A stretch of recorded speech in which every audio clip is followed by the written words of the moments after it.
under instructions from someone else. By contrast, the cleric, as a scholar who speaks through his writings to the public as such, i.e., the world, enjoys in this public use of reason an unrestricted freedom to use his own rational capacities and to speak his own mind.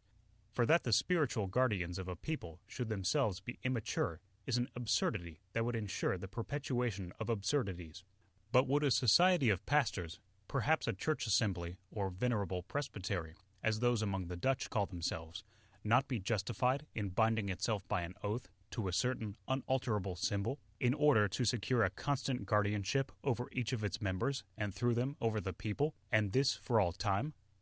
I say that this is wholly impossible. Such a contract, whose intention is to preclude forever all further enlightenment of the human race, is absolutely null and void, even if it should be ratified by the supreme power, by parliaments, and by the most solemn peace treaties.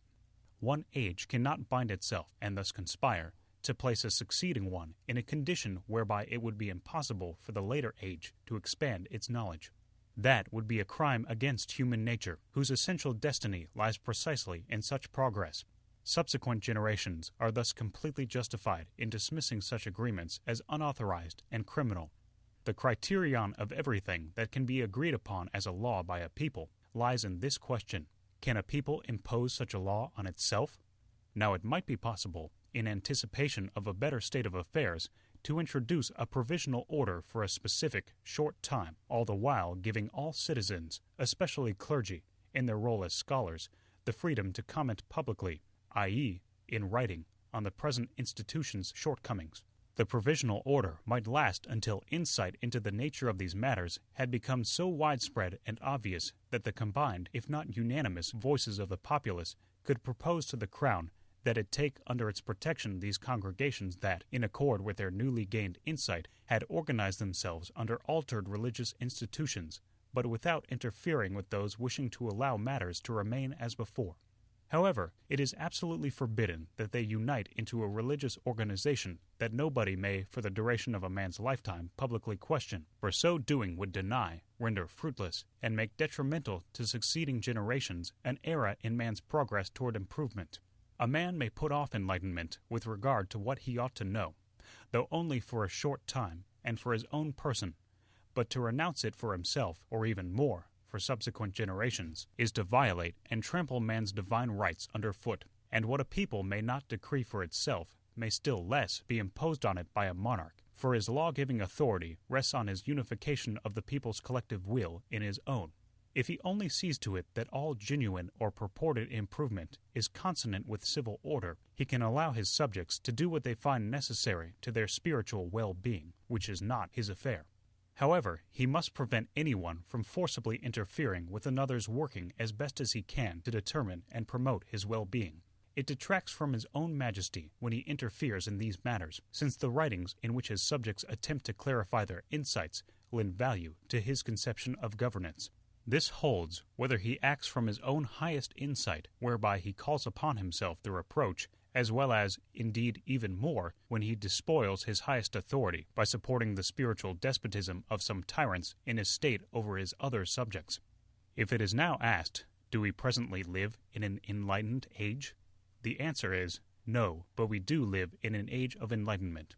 As matters now stand, a great deal is still lacking in order for men as a whole to be, or even to put themselves into a position to be, without external guidance, to apply understanding confidently to religious issues. But we do have clear indications that the way is now being opened for men to proceed freely in this direction,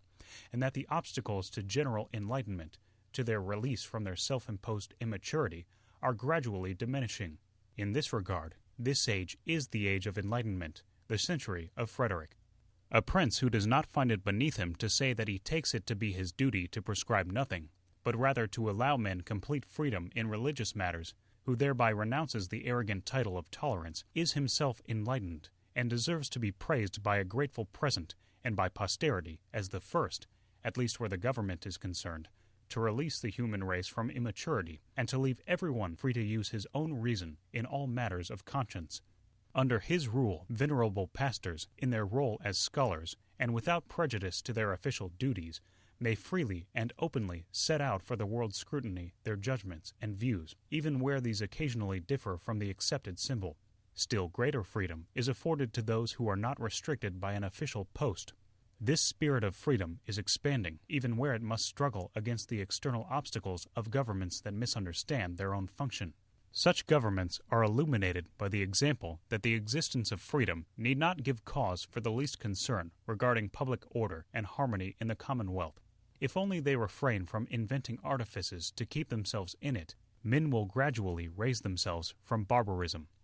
I have focused on religious matters in setting out my main point concerning enlightenment, i.e., man's emergence from self-imposed immaturity. First, because our rulers have no interest in assuming the role of their subjects' guardians with respect to the arts and sciences, and secondly, because that form of immaturity is both the most pernicious and disgraceful of all. But the manner of thinking of a head of state who favors religious enlightenment goes even further, for he realizes that there is no danger to his legislation in allowing his subjects to use reason publicly and to set before the world their thoughts concerning better formulations of his laws, even if this involves frank criticism of legislation currently in effect.